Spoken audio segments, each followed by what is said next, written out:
প্রসবকালীন সময় মহিলাদের মৃত্যু হলে শহীদী মৃত্যু হয়, কথাটা কতটুকু সত্য? মেহেরবানি করে পবিত্র কোরআন হাদিসের আলোকে বলবেন। প্রসবকালীন সময় সন্তান প্রসব করতে গিয়ে সন্তান ভূমিষ্ঠ হওয়ার সময় কোনো মা যদি মারা যান, মুয়াত্তা মালিকের এক হাদিস থেকে আমরা জানতে পারি আল্লাহ রাব্বুল আলামিন ওই মাকে শাহাদাতের মর্যাদা দান করবেন। আমাদের মা বোনরা অনেক সময় বলেন, হুজুর এই মুখ আমলটা তো পুরুষদের জন্য। যেমন জুমার দিনের একটা আমল আছে, আল্লাহর জমিনে যত ফজিলতপূর্ণ আমল আছে এর মধ্যে সবচেয়ে বেশি ফজিলতপূর্ণ আমল সেটা কোনটা? জুমার দিন যদি কেউ আগে আগে ঘুম থেকে উঠে উত্তম রূপে গোসল করে এবং পায়ে হেঁটে মসজিদে যায়, কোনো বাহনে না চড়ে, এবং আগে আগে মসজিদে যায়, ইমামের কাছাকাছি গিয়ে বসে, খুতবা শ্রবণ করে, কোনো অনর্থক কথা না করে, তা অনর্থক কথা না বলে, তাহলে এই যে সে মসজিদে আসলো, যতগুলা কদম দিয়ে যতবার পা ফেলে আসলো, প্রতি কদমে প্রতিটা স্টেপে আল্লাহ রাব্বুল আলামিন তাকে একটি স্টেপের বিনিময়ে 1 বছর রাত জেগে নফল ইবাদত আর দিনে রোজা রাখার সওয়াব দান করবে। তাহলে 100টা কদম যদি কারোর দিতে হয় মসজিদ থেকে আসার সময়, তাহলে সে 100 বছরের নফল ইবাদত করা দিনে এবং রাতের সওয়াব পাবেন। এই হাদিসের আলোকে অনেক হাদিস বিশ্লেষকগণ বলেছেন আল্লাহর জমিনে ফজিলতপূর্ণ যত হাদিস আছে এর চাইতে বেশি ফজিলত আর কোনোটাতে নাই। বিধায় অনেক মা বোনরা আছেন বলেন, হুজুর এটা তো আমাদের না, পুরুষদের জন্য। আমি বলি আপনারাও পেতে পারেন, পুরুষদেরকে উদ্বুদ্ধ করে বাসায় পাঠান, এ সওয়াব আল্লাহ আপনাকেও দিবেন, কারণ যিনি ভালো কাজের পথ দেখায় তাকে আল্লাহ তাআলা সওয়াব দান করেন। এছাড়া কিছু কিছু আমল আছে মহিলাদের জন্য স্পেশাল, পুরুষদের জন্য না। প্রসবকালীন সময়ে মারা গেলে শাহাদাতের মর্যাদা মহিলারা পাবে, এই সওয়াবটা পুরুষরা পাওয়ার সুযোগ আছে? আপাত দৃষ্টিতে নাই। তো আল্লাহ তাআলা কিছু কিছু ক্ষেত্রে মেয়েদেরকে বৈশিষ্ট্য দেন। আল্লাহ আমাদের মা বোনদেরকে সবর করার তৌফিক দান করুন এবং এরকম বিপদে পড়া ইমানদার নারীদেরকে আল্লাহ তাআলা শাহাদাতের মর্যাদা দান করুন। কারোর সাথে কথা বললে ঝগড়া বাঁধার সম্ভাবনা 100 ভাগ। এমত অবস্থা আমার করণীয় কি? যদি মনে হয় এখন কথা বললে ঝগড়া হবে, তাহলে কথা বলবেন না, কথা বলা আপনার জন্য ওই টাইমে জায়েজ নাই।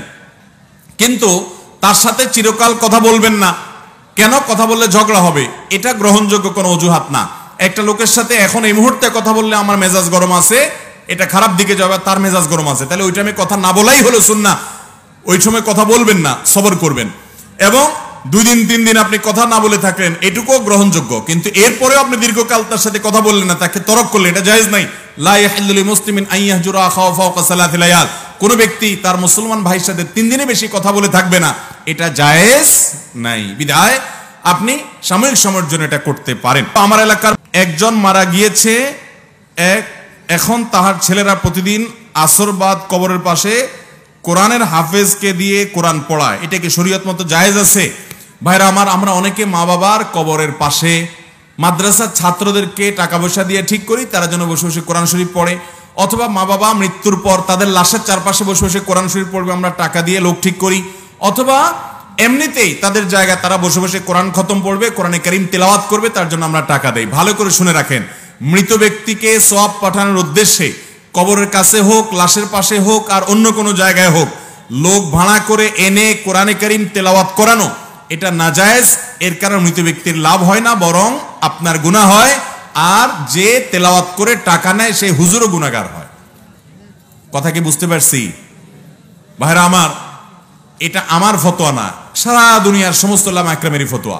মৃত ব্যক্তির জন্য কোরআন খতম করে কোরআন খতম করায়া টাকা নেওয়া দেওয়া জায়েজ নাই। এটা পারিশ্রমিক নেওয়ার মতো বিষয় না, সম্পূর্ণ গুনাহের কথা। এবং এ ব্যাপারে দারুল দেওবন্দ সহ বিশ্বের বড় বড় জায়গা থেকে স্পষ্ট ফতোয়া দেওয়া আছে। আমাদের দেশে হুজুররা অনেক সময় করে, মাদ্রাসার ছাত্ররা অনেক সময় করে, আরে ভাই মৃত ব্যক্তির জন্য এমনি দোয়া করবে, আপনি এমনি দান সাদাকা করেন, কিন্তু লোক ভাড়া করে নেই ভাই, বিশেষ করে কবরস্থানে বসে বসে তেলাওয়াত করতে হবে, এই নির্দেশ কোরআন সুন্নাহয় কোথাও দেওয়া হয় নাই। কবরস্থানে যাবেন শুধু জিয়ারত করার জন্য। কিসের জন্য যাবেন? কবর জিয়ারত করার।